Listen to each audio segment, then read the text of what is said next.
Ya estamos listos, entonces. Sí, ¿no? Sí, doctor. Ya. Ok.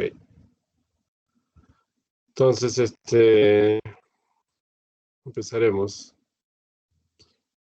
Bueno, nos ha tocado lo que es síndrome emético, ¿no? Que es un motivo de consulta en los servicios de emergencia, sobre todo. Un motivo de consulta frecuente, ¿no? Pero antes de entrar a ello, de plano, vamos un poco a explicar las competencias a alcanzar en relación a identificar las principales patologías que cursan como manifestación de vómitos en niños, ¿no?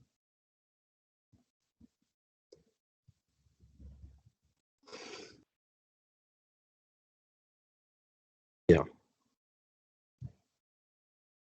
Asimismo, tipificar la etiología más frecuente de los vómitos por grupos etarios. Van ustedes a ver de qué es distinto según la frecuencia con la que se presentan algunos cuadros. Se tiene que enfocar clínicamente cuando estamos ante un caso de vómitos en el niño. Hay que establecer un diagnóstico y tratamiento de los vómitos, ¿no? Y reconocer las posibles complicaciones de los vómitos en los niños. Eso también es importante tomarlo en cuenta. Entonces, la bibliografía está tomada de su texto guía, Nelson Meneghello, Pediatría Esencial, los vómitos, el tema de vómitos de la Asociación Española de Pediatría y manejo del niño vomitador de la Asociación Española de Pediatría también. Entonces, algunas definiciones, ¿no? Que ustedes ya deben tenerlas presentes. El vómito es la expulsión forzada o brusca del contenido gástrico de las porciones altas del duodeno por la boca, ¿no? Obviamente, ¿no? Es un proceso reflejo coordinado que puede estar precedido por un aumento de la salivación y que se inicia con arcadas involuntarias, perdón. Se supone que acá cuando les menciono es un proceso reflejo coordinado por aumento de la salivación. Ya ese aumento de la salivación ya es un mecanismo, digamos, autonómico, ¿no? El aumento del peritatismo intestinal también, así como taquicardia, sudoración, etcétera. Son otras manifestaciones autonómicas asociadas al vómito, ¿no? La náusea es la sensación o deseo de vomitar acompañado de síntomas vegetativos que ya los he mencionado. Hay que diferenciar la regurgitación, que es el desplazamiento sin un esfuerzo del contenido gástrico hacia el esófago y la cavidad oral, ¿no? Y hay un trastorno que se llama la rumiación, que es este trastorno psicoafectivo y disfuncional, en el cual el niño se complace en degustar y deglutir el alimento retornado desde el estómago en forma voluntaria. Entonces, en cuanto a la fisiopatología, ustedes acaban a ver, vamos a explicar un poco esta representación. Entonces, acá la estructura importante es el centro del vómito, el cual se encuentra a nivel del bulbo raquídeo, ¿no? Ese centro del vómito recibe digamos, la influencia, el control o la activación, ese es el término, la activación de diversas zonas del organismo, ¿no? Por ejemplo, puede recibir fibras aferentes, ¿no? Del tracto gastrointestinal, o sea, del sistema digestivo, ¿no? Involucrando acá lo que es principalmente el nervio vago, ¿no? El frénico también. O puede recibir fibras nerviosas aferentes de lo que es zonas extradigestivas como el corazón. En algunos casos mencionan también de los testículos, pero son casos aislados que han mencionado, ¿no? Otro punto importante es de la corteza cerebral, ¿no? También recibe influencia de esta zona. Además del sistema vestibular, ¿no? Que también está involucrado, ¿no?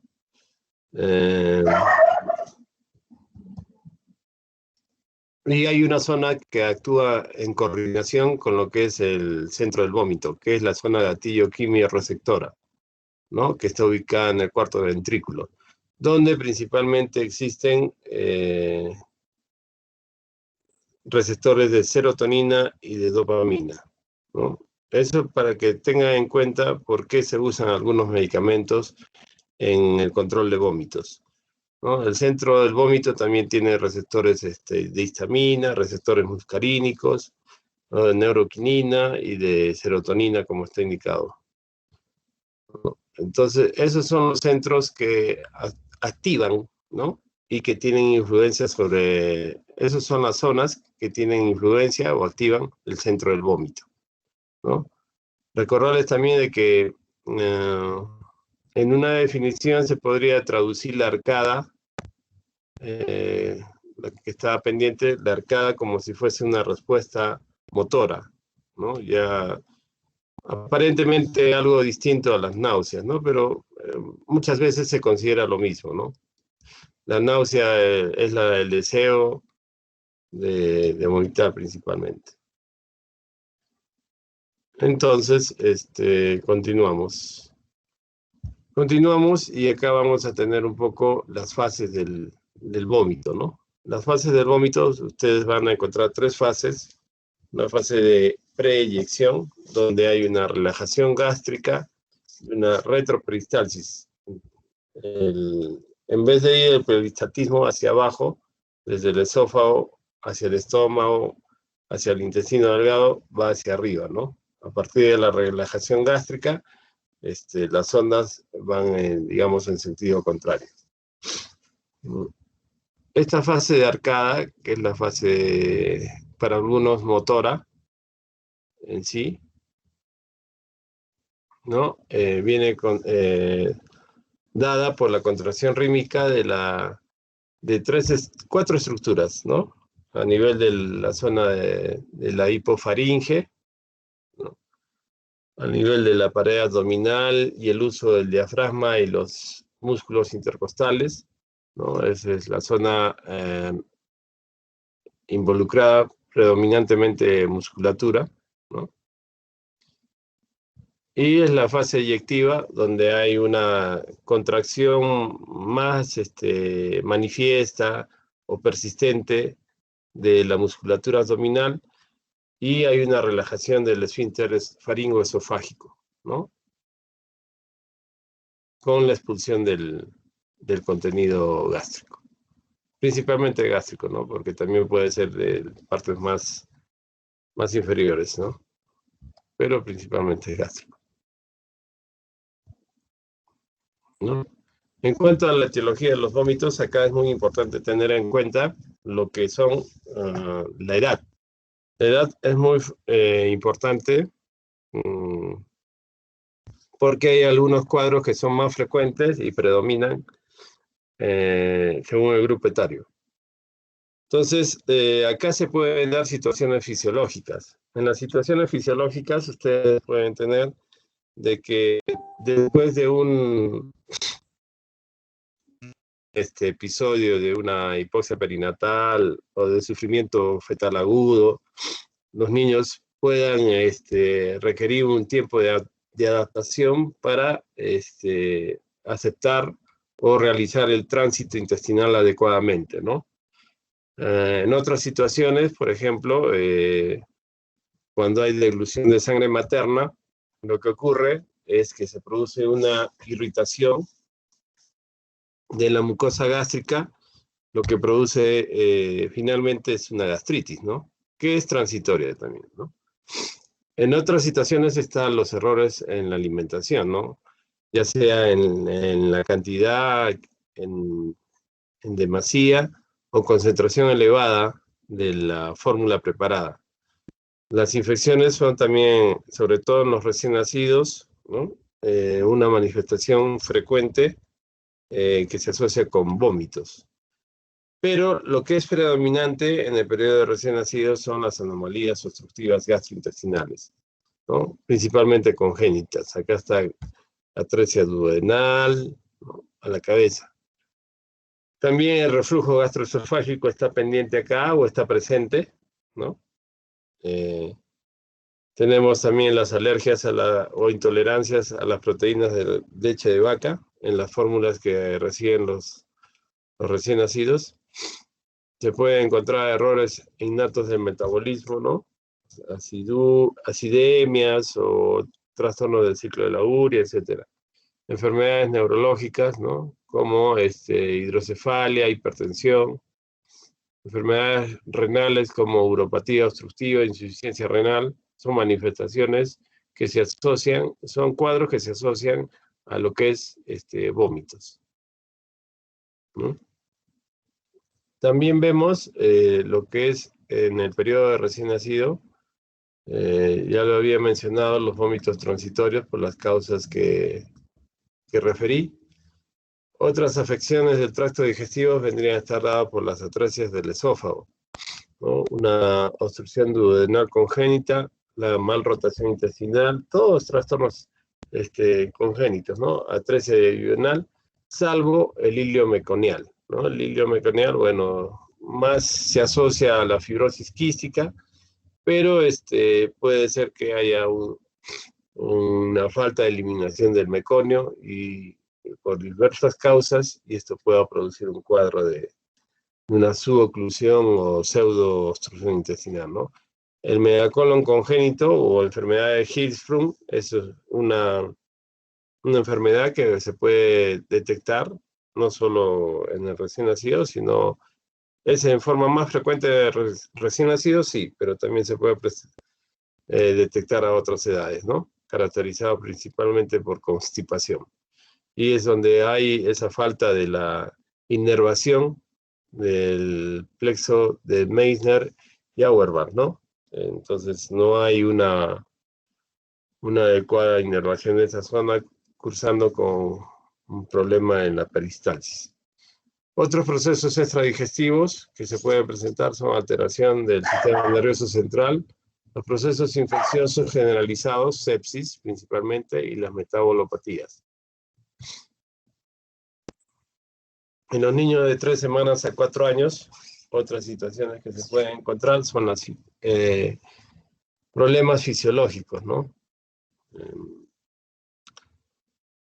Un poco acá ya varía la patología, ¿no? Acá vamos a encontrar no solo que las infecciones están asociadas a los vómitos, sino principalmente el reflujo gastroesofágico y dentro de las obstrucciones del aparato digestivo, lo que es la estenosis hipertrófica del píloro o enfermedad hipertrófica del píloro, ¿no?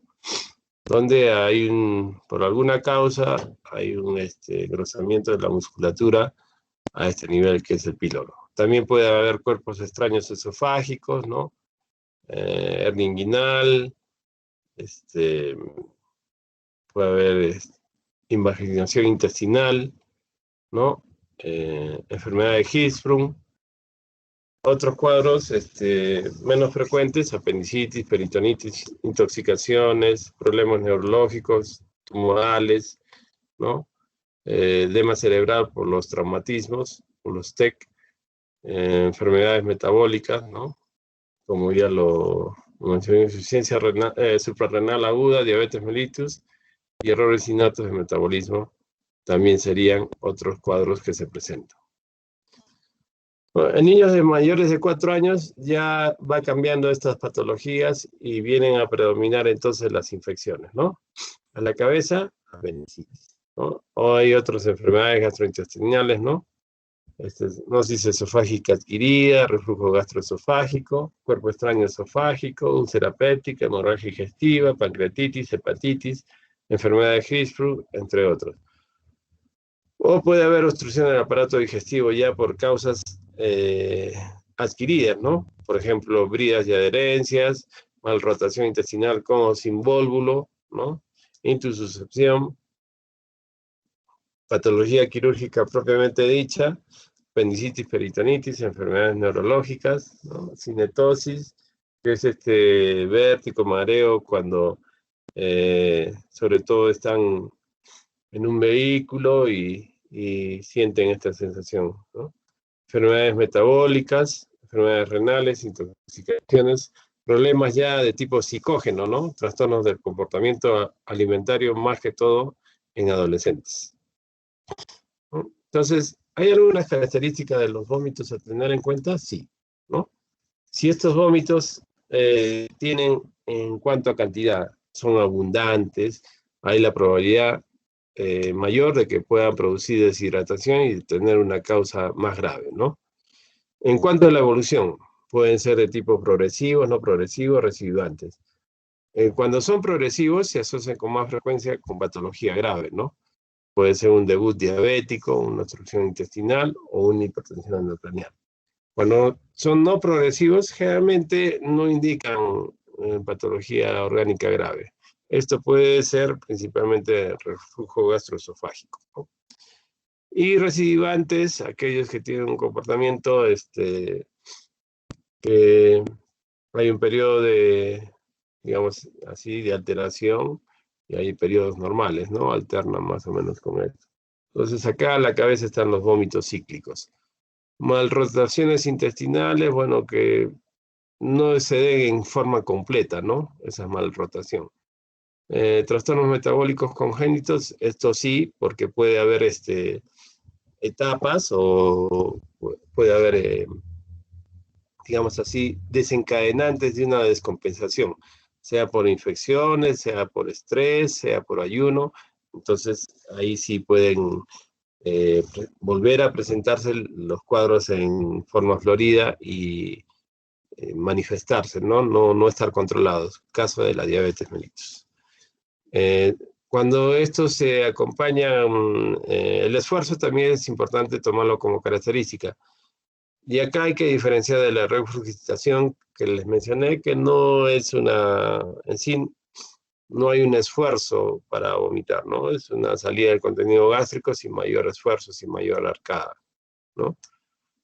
En cuanto al contenido de los vómitos, puede ser contener sangre, entonces en una gran parte proceden de las vías respiratorias superiores, pero a veces puede proceder de la mucosa gástrica lacerada, ¿no? Cuando son intensos, eh, principalmente la mucosa distal del esófago, como en el síndrome de Mallory-Weiss, o puede producirse por ingesta de antiinflamatorios no esteroideos. Asimismo, si tienen el vómito contenido bilioso, la primera patología a descartar es que sea una obstrucción intestinal, ¿no? Obviamente distal al ángulo de Trace. Es más raro que haya contenido, obstrucciones intestinales y en los cuales no sea bilioso el contenido del vómito, ¿no? También pueden los vómitos contener heces. Entonces, esto implica que hay una obstrucción distal, ¿no? Y generalmente que proviene del intestino grueso. En cuanto a la frecuencia, cuanto más frecuente se indica, mayor grado de intolerancia, ¿no? Tiene más probabilidad de producir deshidratación y de tener una causa grave. Si hay una relación con las comidas, por ejemplo, en los casos de obstrucción pilórica o de esto de la estenosis hipertrófica del píloro que les mencionaba. La intolerancia o alergia a algún alimento también puede ser causa o característica de este vómito. Y las técnicas de alimentación hay que indagar mucho en la cantidad diaria de líquido, la forma de preparación y la técnica de administración de los biberones en los niños pequeños para ver si están relacionados o no con esta forma de administrarlos, ¿no? Entonces, también tenemos en los vómitos algunos signos de alarma. ¿Cuáles son estos síntomas o signos de alarma? Vendría a ser alteración del estado general, cuando nuestro paciente está hipoactivo, muy irritable, ¿no? Deshidratado, ¿no? cuando ha perdido peso, que ya implica que el trastorno no viene en forma aguda, no es de presentación reciente, sino es subagudo o crónico, ¿no? Cuando hay una alteración en la exploración neurológica, que implica ya que probablemente haya otras patologías a nivel del sistema nervioso central, ¿no? Principalmente. Y si hay una distensión abdominal, estará más o menos acorde a lo que se presente a nivel del tracto digestivo principalmente. La fontanela bombada habla principalmente de cuadros de hipertensión endocraniana, ¿no? Los vómitos proyectivos no biliosos también podrían ser una manifestación de una hipertensión endocraniana, ¿no? Vómitos con olor particular, ¿no? Dicen cetonémicos, más están asociados con lo que son cuadros de diabetes mellitus, ¿no? Entonces, en cuanto a la atención del niño, ¿qué es lo importante acá? Acá debemos plantearnos objetivos principales. ¿Y cuáles son esos objetivos principales? El primero es valoración de la repercusión sobre el estado general y el metabolismo hidroelectrolítico. Quiere decir que tenemos que ver el estado de hidratación del niño y ver su estado general. Cómo se encuentra el niño cuando lo vemos a primera vista, ¿no? Para ello, no solo hay que tratar el síntoma, sino principalmente hay que tratar la causa. Y para ello es importante un diagnóstico etiológico, ¿no? Porque si no, no vamos a poder controlar el vómito si es que no tratamos la causa en forma adecuada. Entonces, investigar los antecedentes es importante para saber si hay antecedentes familiares, si ha habido otras ocasiones en las cuales se ha presentado, cómo es la historia o anamnesis de la enfermedad del paciente, ¿no? Cómo ha llegado a ese estado, cómo se ha presentado este signo de los vómitos. Y tenemos que hacer un diagnóstico diferencial.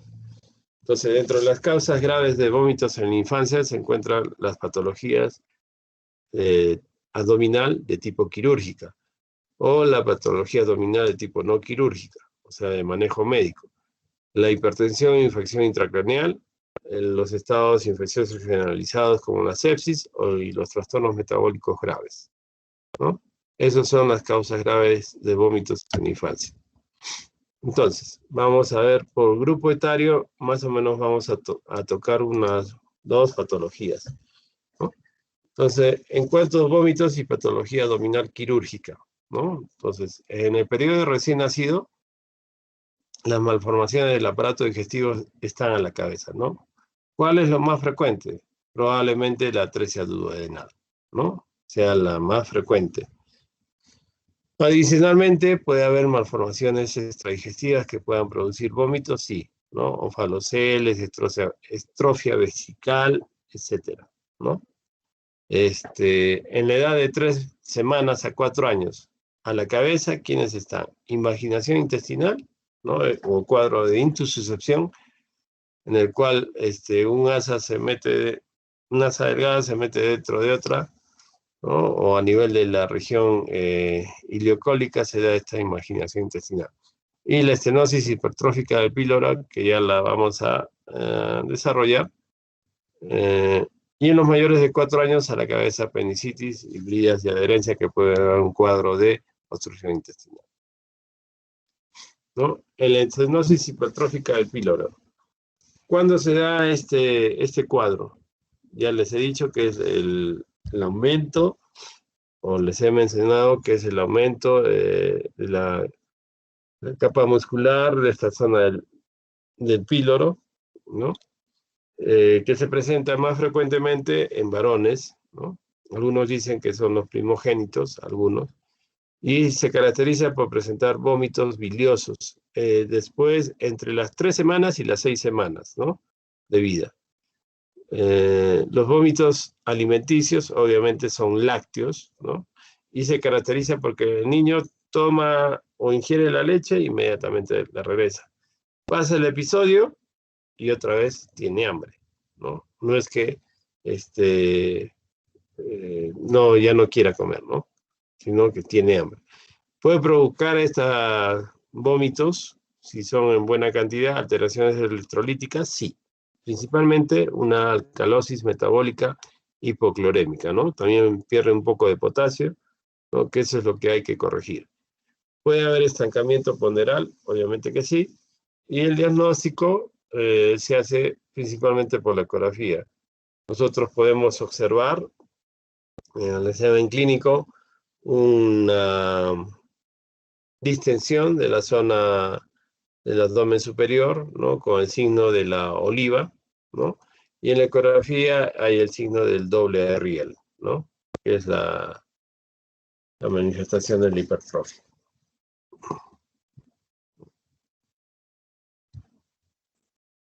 Entonces, en cuanto a la imaginación intestinal, es un cuadro que se presenta principalmente a la edad de los 3 meses a los 36 meses, ¿no? Y se caracteriza por la presencia de dolor abdominal intermitente, ¿no? Que se va haciendo frecuente, o sea, dolor cólico, seguido de vómitos, ¿no? Puede darnos a las pocas horas o a los pocos días de evolución palidez e hipotonía del paciente. Y ya en una intususcepción instalada, o sea, cuando una asa se introduce dentro de otra, se dice que hay un telescopaje, ¿no? A veces algunos lo relacionaron a rotavirus y que esto inducía el telescopaje, ¿no? Cuando se da ya la intususcepción, ya hay un sufrimiento vascular, ¿no? De la irrigación sanguínea de las asas intestinales, se produce este problema de las heces sanguinolentas o en jalea de Grosella, ¿no? No es un signo tan precoz, ¿no? Puede haber masa o defensa abdominal en el flanco derecho a nuestro examen físico, ¿no? Y en la ecografía nosotros vamos a detectar el diagnóstico a través del signo de la dona, ¿no? De las donas, esas de las rosquillas, estas de Dunkin' Donuts u otras, esas exactamente. Ya. Otro cuadro presente ya en niños un poco mayorcitos vendría a ser los cuadros de apendicitis aguda, ¿no? Este cuadro de apendicitis aguda, ustedes ya han escuchado en adultos, aunque en los niños es algo parecido, pero no igual, ¿no? Se presenta por la presencia de dolor, ¿no? Se manifiesta por la presencia de dolor asociados a vómitos y fiebre, ¿no? En el examen clínico, cuando ya esté instalada la apendicitis, se va a encontrar defensa abdominal y signos apendiculares tipo Bloomberg, ¿no? Principalmente. A veces se puede acompañar de diarrea, pocas veces, es raro, no es lo frecuente, ¿no? Y eso es principalmente cuando la ubicación de la apéndice inflamada está a nivel retrocecal, ¿no? ¿Hay la presencia de leucocitosis? Sí, sí hay esa presencia de leucocitosis. Si bien es cierto el diagnóstico es clínico de la apendicitis aguda, a veces puede ser necesario, o a veces hay muchas dudas y llega a ser el diagnóstico ecográfico y no tan lejano, a veces diagnóstico tomográfico, ¿no? Como ha pasado. Aunque la indicación no es que haya tomografía para hacer el diagnóstico de una apendicitis, ¿no? Obviamente. Patología grave que cursa con vómitos, estos están a la cabeza, los cuadros neurológicos, hipertensión intracraneal o infección del sistema nervioso central, las infecciones generalizadas, sepsis, los trastornos metabólicos graves, colecistitis agudas, pancreatitis agudas, entre las principales, ¿no? Que son por la severidad de mucho cuidado, ¿no? En cuanto a la sepsis, ¿qué podemos decir? No solo el paciente se acompaña de afectación del estado general, ¿no? Sino en ocasiones, dependiendo de la etiología, se puede encontrar un exantema petequial, sobre todo en los casos de las meningococemias, ¿no? Lo que sí se va a encontrar son taquicardia, se va a encontrar quejido o taquipnia, quejido respiratorio o taquipnia, y una mala perfusión periférica del paciente, ¿no?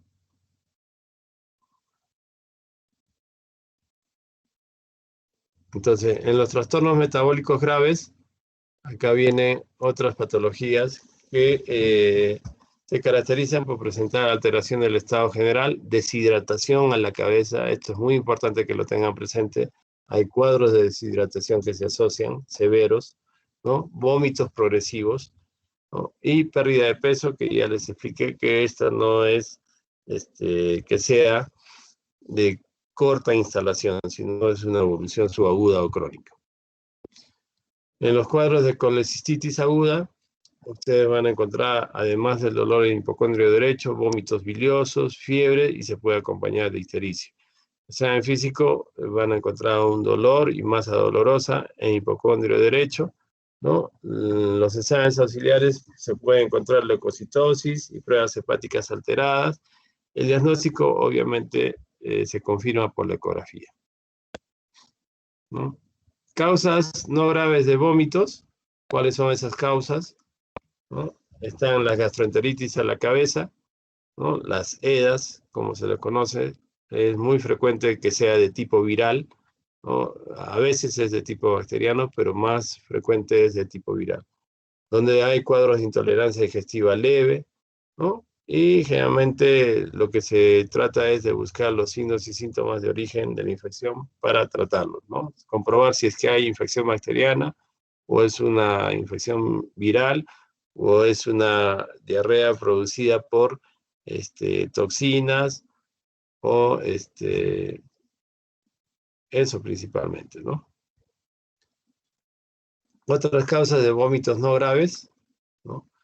Pueden estar relacionadas a la alimentación, cuando hay intolerancia o alergia a algún alimento nuevo introducido, cuando hay regurgitación, ¿no?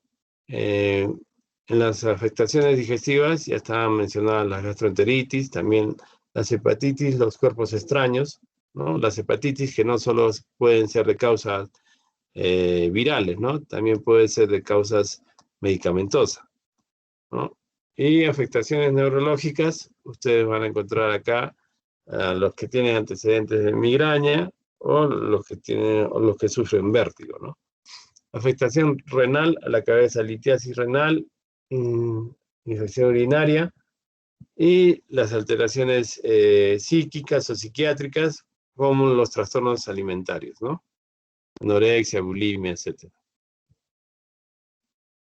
En el reflujo gastroesofágico, que es una patología frecuente, principalmente en los niños en el primer año, ¿no? Es muy frecuente, normal hasta el primer trimestre, pero puede ir un poco más allá. Generalmente no hay náuseas y vómitos y solo se acompaña de regurgitación, ¿no? Y cuando no produce un daño importante a la mucosa del esófago, ¿no? Todavía digamos ahí que hay una compensación entre lo que se presenta. Pero ya cuando se presenta de tipo, de otro tipo, ¿no? El no complicado es el que estamos describiendo, ¿no? Donde existe una inmadurez fisiológica de la región cardioyatal. O sea, este esfínter no es maduro y no cierra adecuadamente, ¿no? Entonces, esto no debe tener repercusión clínica. El diagnóstico se realiza por la historia clínica con una buena anamnesis y el tratamiento es simplemente calmar a los padres, tranquilizarlos, decirles que esto es transitorio, que se va a mejorar y que hay que esperar y que no se preocupen, ¿no? Hay otro trastorno que sí es donde viene ya la enfermedad por reflujo gastroesofágico, o es el complicado, donde sí hay repercusión clínica, ¿no? Puede darnos una clínica de hematemesis, de irritabilidad durante la ingesta, el síndrome de Sandifer, ¿no? Que hay esta versión con una posición especial en hiperextensión del paciente, anemia ferropénica, con síntomas respiratorios, ¿no? Inclusive con un poco de estridor laringio, producto del ácido que se regresa del estómago hacia la cavidad oral, ¿no? Y que llega a la laringe. El diagnóstico se hace por pH-metría de 24 horas. El tratamiento es la higiene postural en 30 grados, ¿no? Y las medidas dietéticas que se le usa, hacerle, digamos así, eructar, ponerlo de costadito, ¿no? Y usar en ocasiones prokinéticos, ¿no? Como los anti-H2, tipo ranitidina, los inhibidores de bomba de potasio, de protones, perdón, o en casos muy raros la cirugía, ¿no? En los vómitos cíclicos existe alguna definición. Este es un trastorno que lo había mencionado dentro de algunas de las causas recidivantes de vómitos recidivantes, ¿no? Que se caracteriza por episodios de vómitos de repetición con intervalos de normalidad, ¿no? Entonces, según los criterios de Roma 3, 2 son indispensables para su diagnóstico. Que haya 2 o más periodos de náuseas intensas y vómitos continuos, o arcadas de horas a días de duración. Restablecimiento del estado de salud durante semanas a meses. Esos eran los criterios de Roma 3, en forma general, ¿no? Pero hay otros criterios de vómitos cíclicos donde sí pide que se cumplan todos los que voy a mencionar, ¿no? Que haya mínimo 5 episodios, ¿no? 5 episodios de estos vómitos en cualquier intervalo de tiempo, acá nos pone un límite, o un mínimo de 3 episodios durante un periodo de 6 meses. Asimismo, que haya episodios de recurrencia de náuseas y vómitos intensos de 1 hora a 10 días de duración, que acontece con un mínimo o como mínimo o una semana de diferencia, ¿no? Pauta y síntomas estereotipados en el mismo paciente, o sea que siempre presenten, digamos así, los mismos pródromos, la misma situación, el mismo comportamiento al momento de los vómitos, ¿no? Los vómitos durante los episodios acontecen más de 4 veces por hora, durante más de 1 hora, que haya restablecimiento del estado general entre los episodios y que no sea sobre todo atribuido a otra causa, ¿no? Algunas características de estos vómitos cíclicos, se dice que se presentan entre los 2 y 5 años, ¿no? Que hay una fase prodrómica de náuseas, palidez, intolerancia. A eso se refería esto de que las pautas y síntomas estereotipados en el mismo paciente, ¿no? Que haya intolerancia al ruido o a la luz, ¿no? Como si fuese, digamos, el factor estresante desencadenante, letargo y cefalea, ¿no? A veces el dolor en el epigastrio, dolor abdominal, diarrea o fiebre, que es raro que haya fiebre, ¿no? Y que se pueda presentar en una frecuencia variable, un promedio de 2 episodios por año, ¿no? Es bastante, prácticamente, digamos así, a grosso modo, sería un episodio por mes, ¿no? Duración de cada episodio de 2 a 3 días con 4 o más vómitos por hora, ¿no? Factores asociados, se dice que hay factores desencadenantes, ¿no? Que son principalmente infecciones y estrés. Factores causales, mencionan que hay mecanismos relacionados con la migraña, una alteración mitocondrial o que podría ser una disfunción autonómica, ¿no? Mediada por los sistemas simpáticos o parasimpáticos. Más del 80% tiene un familiar en primer grado afectado, también este es un antecedente importante, y que muchos de ellos van a experimentar migraña años después también. En muchos se demuestra disfunción autonómica simpática de los sistemas sudomotores, ¿no? O sea, quiere decir que son pacientes que tienen una tendencia frecuente a hacer sudoración, palidez, ¿no? Taquicardia, por algún motivo no bien establecido, o ante el menor estrés, ¿no? En el diagnóstico diferencial, acá ustedes van a tomar en cuenta lo que es las alteraciones gastrointestinales tipo mal rotación, las duplicaciones que quistes de duplicación, quistes de coléoco, la invaginación recurrente, que no es algo frecuente tampoco, cuadros de nefrolitiasis, hidronefrosis, colelitiasis, enfermedades del sistema nervioso central, ¿no? Que pueden ser epilepsia, tumores, patología vestibular, alteraciones metabólico-endocrinas, ¿no? Apendicitis crónica, que es un cuadro que ya no se toma en cuenta, ¿no? Que como que sería una obstrucción transitoria, pero más sería la enfermedad inflamatoria intestinal en algunos casos. Entonces, en cuanto a las pruebas de ayuda para establecer la etiología de los vómitos, ustedes encuentran acá las imágenes, ¿no? A la cabeza y también la endoscopía, ¿no? Para establecer si es que hay alguna alteración del tracto digestivo. Las radiografías con contraste, ¿no? En algunos casos para las causas de tipo del sistema nervioso central, la resonancia magnética cerebral, y cuando pensamos en trastornos metabólicos, principalmente estaremos pidiendo exámenes de sangre para determinar lactatos, ácidos orgánicos, amoníaco, o para el trastorno del ciclo de la urea o las acidemias orgánicas, ¿no? El manejo y tratamiento de los vómitos, principalmente la hidratación. Como ustedes han estado viendo, han estado escuchando o viendo también, es que ¿cuál es el problema de los vómitos? No solo que llaman la atención de los padres porque puede ser una enfermedad grave, sino que los vómitos van a producir cierto grado de deshidratación. Y si ustedes no controlan los vómitos, muy probablemente eso implique tener al paciente hospitalizado hasta establecer el cuadro etiológico. Una simple diarrea, si ustedes, esta diarrea se acompaña con vómitos, y se trata de hidratar al niño, el niño vomita, dependiendo del grado de deshidratación, esa misma deshidratación va a producir una acidosis metabólica. Y esa acidosis metabólica va a hacer que el niño vomite. O a veces también puede ser manifestación estos vómitos, ¿no? Vómitos y diarreas de cuadros de acidosis tubular renal, ¿no? Entonces, eso es importante tenerlo presente. Para los pacientes que tengan problemas de afectación del estado neurológico, obviamente que el ABC de la vía aérea, de la presión arterial, ¿no?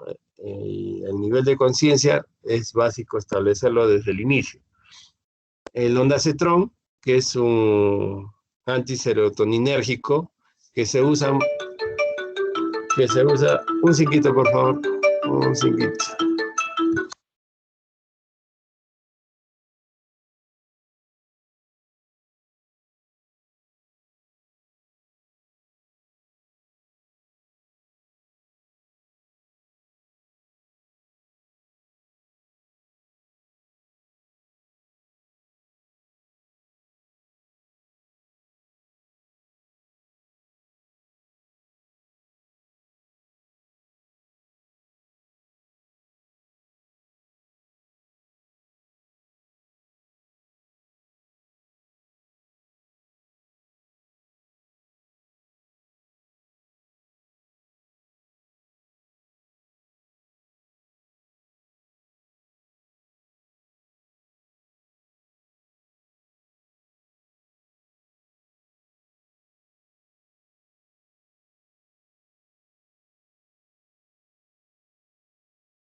Ya, sigamos. Entonces, les decía que el ondansetron es un antiserotoninérgico, ¿no? Que se usa mucho en lo que es la quimioterapia, como preventivo justamente de las náuseas y vómitos, ¿no? Para brindarles confort, pero en algunas situaciones se usa cuando los vómitos son frecuentes o intensos, ¿no? Hay una costumbre, eso debemos de mencionarlo, de que el dimehidrinato vendría a ser un gran antiemético, pero un sustento en las guías, o mejor dicho, en los metaanálisis, en la bibliografía, sobre su beneficio, no está demostrado del todo, ¿no? En relación al dimehidrinato. Más está claro el beneficio de lo que son los prokinéticos. Y principalmente el tratamiento es tratar la causa del vómito, ¿no? Entonces, ustedes están viendo acá, clase de fármaco que se utiliza y según la afectación o el cuadro que tengan, ¿no? En reflujo, un antagonista dopaminérgico como la metoclopramida, a la dosis que esté indicada, 0,1-0,2 miligramos por kilo, 4 veces al día inclusive, ¿no? En las gastroparesias, ¿no? También se usa metoclopramida, eritromicina. Hay cuadros severos donde se tiene que usar tipo antipsicóticos, ¿no? Por el mecanismo de acción que tienen, ¿no? Tipo clorpromazina. En quimioterapia se usa mucho también dosis altas de dexametasona con un buen efecto, ¿no? Psicotrópicos, como le dicen a la clorpromazina y hay otro medicamento más. Hay nueva generación de los antiserotoninérgicos, como el granicetrón, alocetrón, etcétera, también, ¿no? A veces se tienen que usar inhibidores de la monoamina oxidasa, como la amitriptilina, o antimigrañosos, ¿no? Como la ergotamina, o usar la fenitoína como anticonvulsivante. También eso es claro, ¿no? Fenitoína o fenobarbital principalmente, ya. Las complicaciones de los vómitos pueden ser metabólicas, como ya lo hemos mencionado en uno de los cuadros, en el cual hay una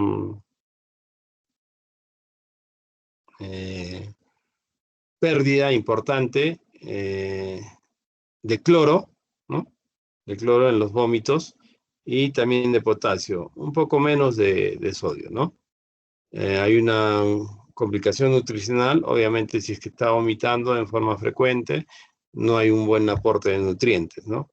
El cuadro de Mallory-Weiss, ya lo hemos visto, desgarro en la mucosa distal, los cuadros de esofagitis que se pueden objetivar también cuando hay episodios repetitivos de espasmo o estridor laringio y digamos así, decoloración del esmalte dentario, ¿no? Entonces se puede ver cómo ahí el ácido está haciendo un efecto contrario, ¿no? O sea, teniendo repercusión sobre el esmalte dentario. Aspiración que puede dar cuadros de neumonía o cuadros de síndrome obstructivo bronquial, ¿no? Eso también podría darse en los cuadros de reflujo gastroesofágico. Cuadros de shock, ¿no? Ya cuando el asunto ya es más severo, vómitos más importantes asociados a otra patología probablemente séptica, ¿no? Cuadros por el esfuerzo de neumomediastino, neumotórax al realizar el vómito, y cuadros de petequias o hemorragias retinianas, también por el mismo esfuerzo desencadenado. Eso sería lo que había que presentar en cuanto a lo que era la clase de síndrome emético. No sé si tienen algunas preguntas, los que han asistido.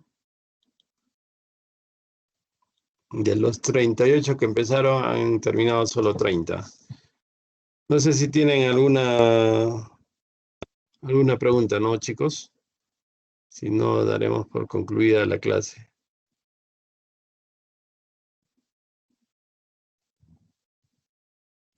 Acá lo importante es establecer cuál es la etiología, ¿no? Si es infeccioso, si es por un cuadro de ingesta de alimentos contaminados, si esa infección es bacteriana, viral, si es del sistema nervioso central, si es urinaria, ¿no? Eso es lo importante. Y inmediatamente también compensar esa pérdida de líquidos por los vómitos, ¿no? Si no hay nada más que preguntar o que comentar, entonces damos por concluida la clase. El grupo que presenta mañana el seminario, si se puede quedar, el resto ya se puede retirar, no hay problema. Hasta luego, doctor. Chao, nos Hasta vemos. luego, doctor. Chao, cuídense. Sí, doctor. Sí, el grupo que tiene que presentar Doctor.